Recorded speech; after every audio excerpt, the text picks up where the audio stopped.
Hello, hello. Hello, hello. Right. Let's begin.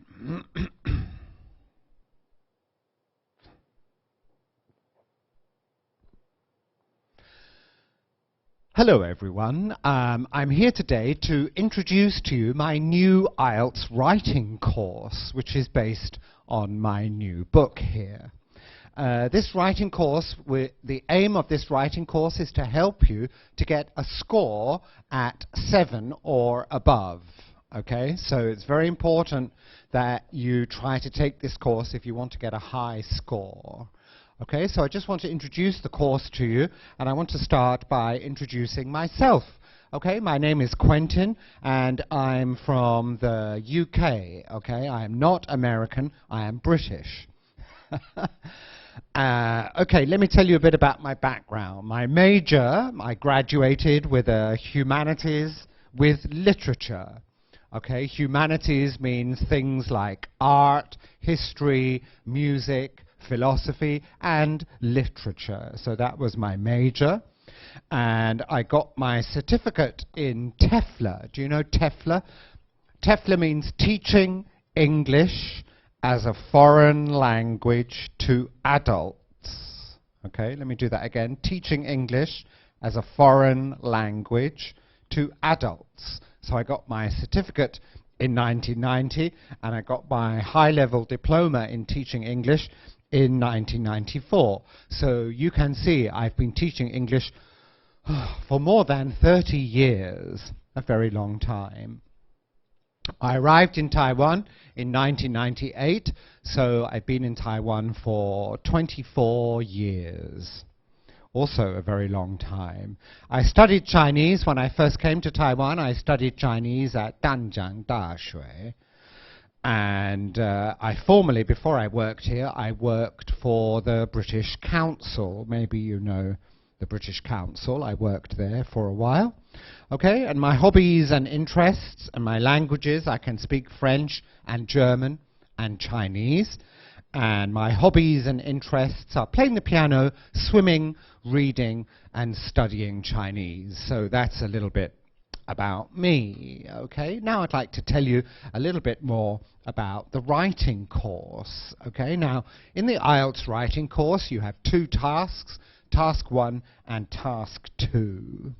Okay, now I just want to begin by telling you about what you need to do for task 1 and the things that I will cover on the course, the things that I will talk about on the course. First, how to analyze the information and how to organize your answer. In task 1 of the IELTS test, they will give you a diagram or a map or a table or some kind of graph, and you have to describe the graph. You have to describe what you see. So we call this technical writing, right? They're testing your ability to describe graphs and tables. So I will teach you first how to analyze the information and how to organize your answer. Then I will teach you how to write the first sentence. Now the first sentence is very difficult because you must not copy the title. So you need to reword the title in your own words. So I will show you how to write the first sentence for task 1. It's a little bit tricky, and you need to learn certain tricks and certain language that you can use. Okay, then I will be teaching you how to write about movement in graphs. Now what do I mean by movement? So here we have a graph, and here we have a movement. So I will teach you how to describe these kind of movements in graphs.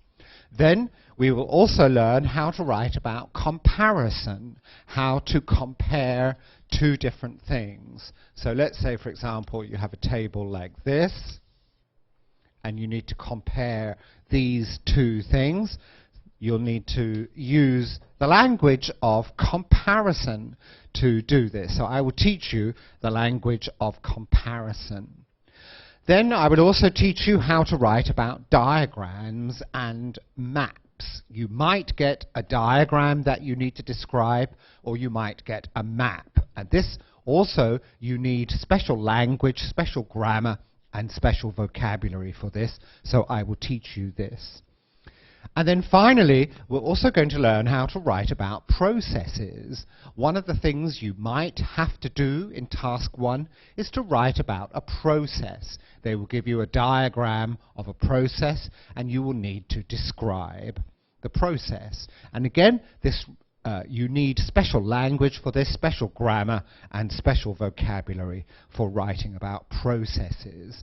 So this is what I will be teaching you in task 1. Now, task 1 we call technical writing. Here they are only testing your ability to describe graphs and tables. But in task 2, it's a little bit different. In task 2, they want you to express your opinion about something and to write an argument, opinion essay, or a problem and solution essay. And here you will need to express your opinion and to present your ideas about the topic. So I will first teach you how to analyze the title and how to plan your answer. And planning your answer is very, very important. You must not write the essay unless you plan first. So I will be teaching you how to plan your ideas and how to organize your ideas. Then we'll learn how to write the introduction to your essay. The introduction is a little bit special and a little bit tricky. You need to learn certain grammar and certain vocabulary for the introduction. So I will teach you this as well. Then we will look at the grammar that you will need for adding, illustrating, and contrasting. This means how to add ideas in your paragraph, how to give specific examples and details, and how to contrast or give the opposite point of view. Then we will also look at the language for reason and result, for writing about the reason for a problem and the result of a solution. We will also look at different modal verbs, how to write conditions and consequences. So conditions is sentences which begin with if. If I do this, this will happen. These kind of sentences, they are a little bit tricky, and you need to learn how to use these kind of sentences. We're also going to learn how to use verb tenses correctly, also very, very important, and how to make your writing more complex. If you can write complex sentences, this will also give you a higher score in the test. And then I will show you how to write a conclusion. Okay, now what are the special features of the course? The special features in every lesson that you will get sample answers that you can study. There will be a lot of language banks. Okay, language banks are tables with lots of grammar and good vocabulary that you can use in your writing. You will also have some guided practice, okay, all from the book, and you will get feedback on your guided practice. One of the most important things is common errors. We will have a look at some of the most common mistakes that people make with the grammar and the vocabulary, and I will teach you how to avoid these common mistakes. Also, we will be looking at thinking and language. So not only am I going to teach you the grammar and the vocabulary that you need for your writing, but I will also teach you about the correct way to think, how to think in English, how to use Western thinking or Western logic. This is also very important in the IELTS writing, especially in Task 2. So I will be teaching you how to use the language and also how to think like a Westerner for the IELTS test. And we will be using my new book, so you will also get a new book as part of the course. Okay, now here is the syllabus, and you can see here we have 8 lessons. The first 4 lessons will be about Task 1. In the first lesson, we will focus on the introduction, how to analyze the graph, writing the first sentence, and we'll do a little bit of grammar about noun phrases and verb phrases. In the second lesson, we'll be focusing on movement, how to write about this kind of movement. Okay, in the third lesson, we'll be looking at the language of comparison, and I will teach you the language that you can use to compare things like this, writing about differences and writing about similarities. And in the last lesson, we will be looking at the language that you need to use to write about maps and processes. So that's the outline for the first 4 lessons, focusing on task 1. On task 2, we have also another 4 lessons. The first lesson, we will be focusing on how to write the introduction, how to analyze the title, and how to organize your thinking and how to plan your answer in the first lesson. In the second lesson, we'll be looking at how to write an introduction and how to write a conclusion. And then in lesson 3 and 4, we'll be focusing on how to write a paragraph, how to organize the information in a paragraph, how to add, illustrate, and contrast, and also how to use verb tenses correctly. In this lesson, lesson 3, we will be focusing on an argument opinion essay. And in lesson 4, we'll be focusing on a problem-solution essay, and we'll be looking at the language that you can use to write about reason and result and conditionals. Okay, so this is the outline of the 4 lessons for the writing task. Okay, that is my introduction to the class. I hope very much that you will join us and learn more about how to do the IELTS writing. I look forward very much to seeing you.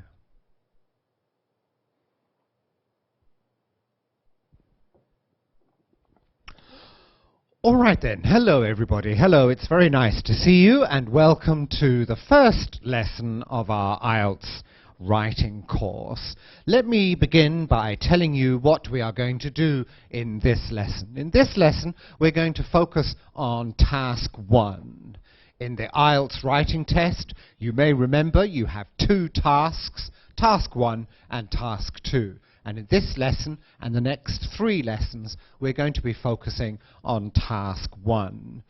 So in this lesson, we are going to look at an overview of the task. What do you need to do for task 1?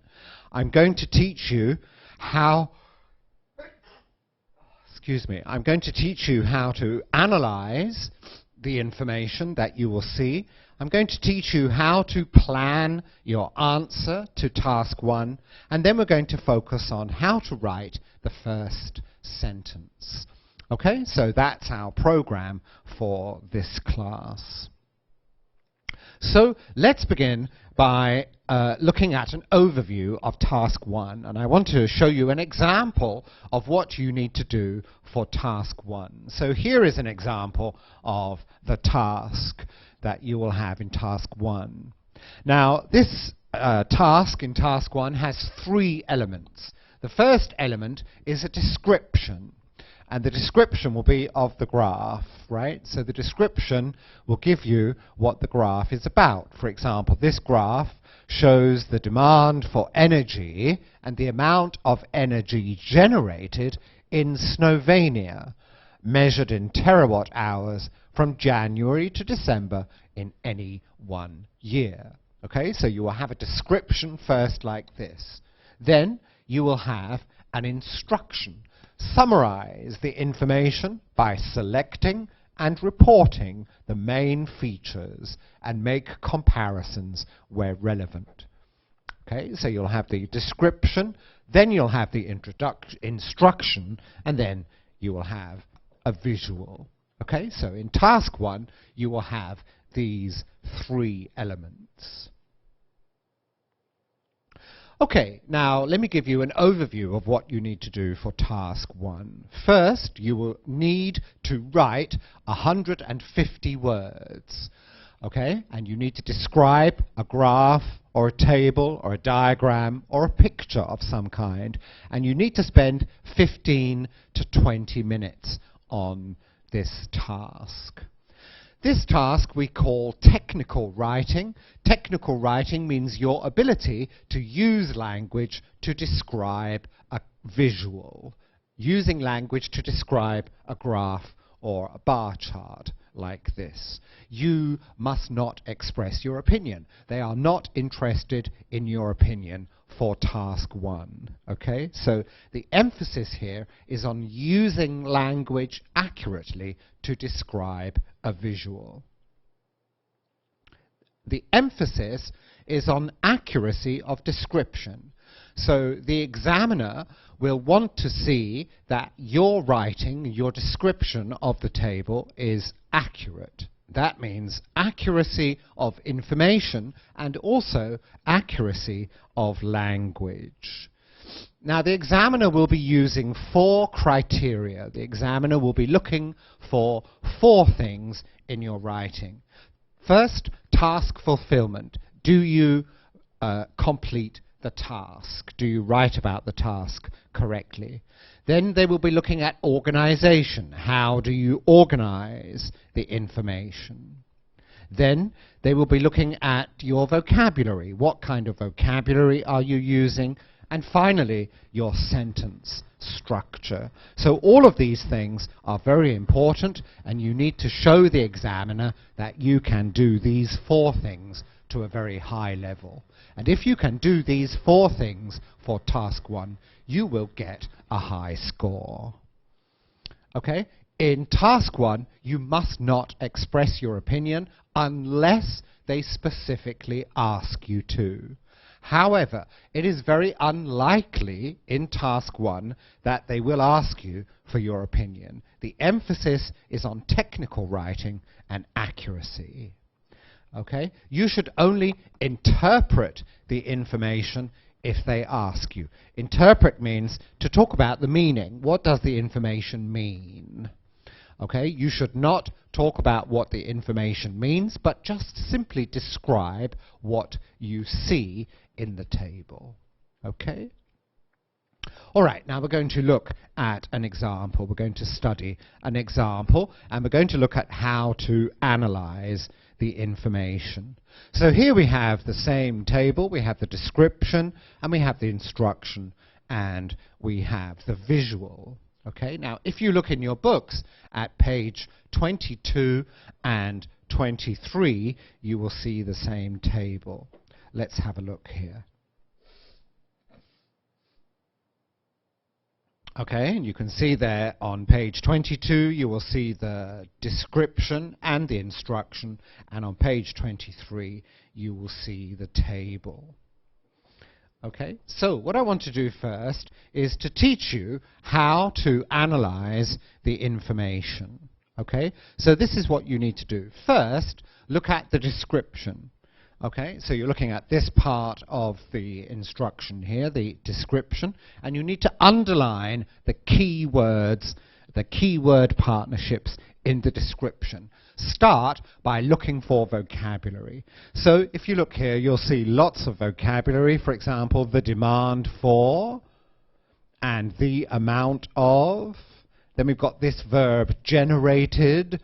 Then we've got the name of the country, and then we have the period, and in any 1 year. Now this part is very important, in any 1 year.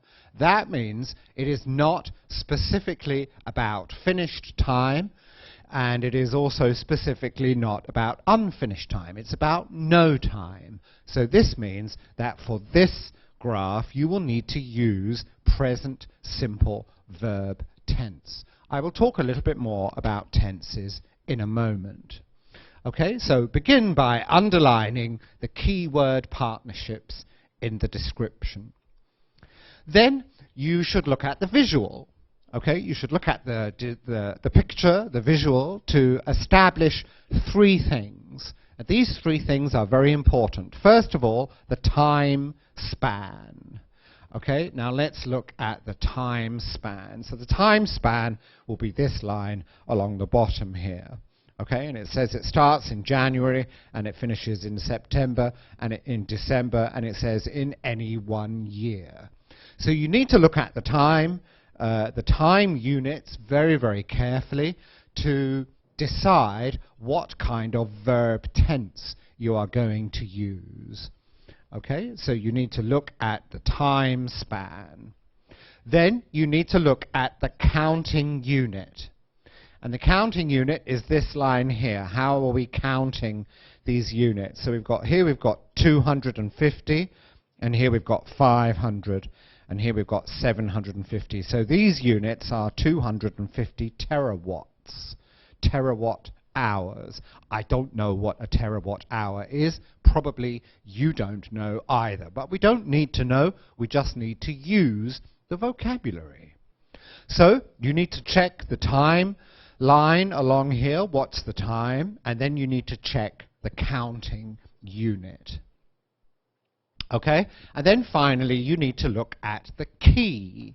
And what is the key? This is the key. Actually, of this table, there is no key, really. Oh, here's the key. Look. And it tells us that the blue line is the energy generated. So this is the energy generated, this line here. And the red line is the demand for energy. So that goes like that, right? So you need to look at the key. This is the key to get information about what you need to write about, okay? So you look at the visual and you establish the time span, the counting unit, and the key. And you can do this very, very quickly, especially when you practice. Okay, now you need to look at the visual and you need to establish the significant features. Now the significant features are the things that you immediately notice about the visual. What do you immediately notice about the visual? Well, if you look at this visual, you can immediately notice that the demand for energy drops in the summer months, in the summer and late summer and early autumn. The other significant feature is that the energy generated is at its highest during the summer months. So the demand for energy is lowest during the summer, and the energy generated is highest during the summer months. So those are the significant features that you will need to focus on. So you need to look at the table and you need to find the significant features. Then you also need to look at the table and you also need to find the general trends.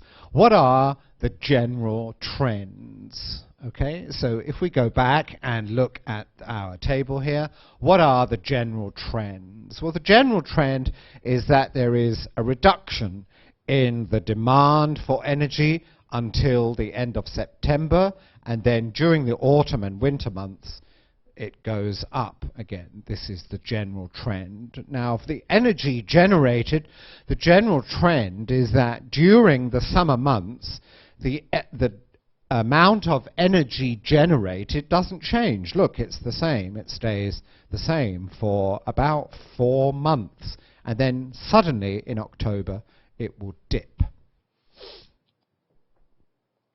Okay, so you look for significant features and find general trends in the table.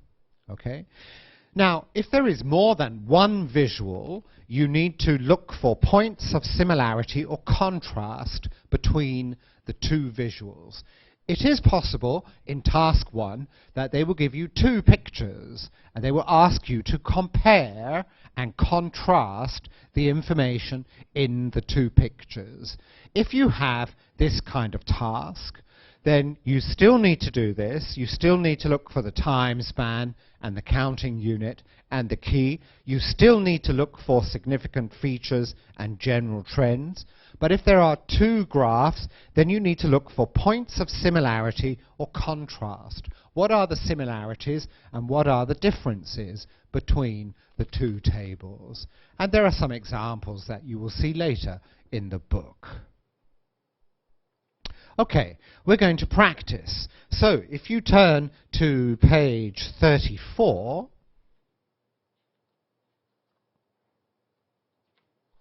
you will see here the first table, right? So I want you to pause now and spend some time analyzing this visual and analyzing this task on page 34. Okay, so pause now and try this task.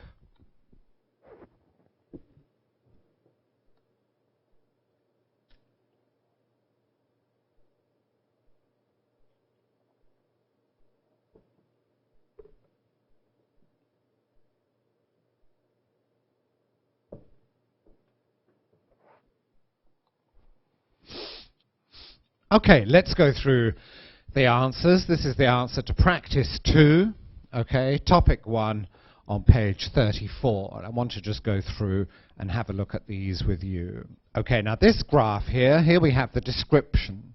So the description says, the graph below shows the average hours per week of unpaid work done by males and females from different income brackets. Okay, different income brackets. That means whether people have a high income or a mid-income or a low income. Okay, unpaid work refers to such activities as childcare in the home, housework, and gardening. That says the instruction is to summarize the information and offer some reasons. Okay, now here, this is a little bit special because here you will need to interpret the information and say why you think the information is like this. Now first let's look at the timeline. There is no timeline. Okay, so if there is no timeline, you will need to use present simple verb tense. Okay, now what about the counting unit? The counting unit is in every 2 hours per week. Okay, so we've got 2 hours per week, 4 hours per week, 6 hours per week, and so on. Okay? Now we look at the key. Okay, so we're looking at the time, the counting units. The third thing we need to look at is the key. And for the key, here this is the high income bracket, male and female, middle income bracket, male and female, and low income bracket, male and female. Okay, so we've looked at the description, we've looked at the instruction, we've looked at the timeline, the counting unit, and the key. Now we need to look for significant features and general trends. Well, let's begin with significant features. The first thing that you will probably notice immediately is the very, very big difference between the high income and the low income. Okay, and you can see that people on a high income spend only between, the men spend 5 hours and the women spend the men spend 3 hours and the women spend about 4 hours, male and female. So for high income bracket, the hours of unpaid work per week are very low. You can see, right, 2 hours or 4 hours. However, when we get to the low income bracket, people who are very poor, they spend much more time on unpaid work. For the men, they spend 8 hours a week, and the women spend at least 14 hours per week. Okay, so these are the significant features, right? The very big difference between the high income and the low income. Now, what about general trends? What are the general trends? Well, I hope you can notice that the general trend is that there are always more hours of unpaid work for the women than the men. The men always do less hours per week than the women. And this is especially true in the low income bracket, where the men and the women usually do, the women almost do 50% more hours of unpaid work. Okay? Now we need to offer some reasons here. We need to offer some reasons. So what do you think the reasons for this might be? Why do people of high income spend so little time on unpaid work? And I think probably the reason is that people on high income, they can afford to pay people to do childcare and to do housework and to do gardening. But people in low income, they can't afford to pay people to look after their children. They can't afford to pay people to clean their house and look after their garden. So that's probably why they have much more hours of unpaid work here for the low income. Another reason why, we need to offer a reason for the difference between the men and the women in each group, okay? And probably the reason is that in all income brackets, the males are probably out during the daytime working. They are probably the main breadwinner. We use this word breadwinner. A breadwinner is somebody who generates the income for the family, the person who brings in the most income. So men are probably working full-time here, and the women have more time at home in all of our different income brackets. Okay, so there we have analyzed the table. Now we need to put all of this language into we need to put all of this information into language. Now, if you look in your books at page 35 and page 36, you will see here a graph that has two visuals and a table. And then here on the next following pages, you will see how I have analyzed the graphs. So spend some time looking through those graphs, practice analyzing the graphs, and read through my feedback for that. Okay?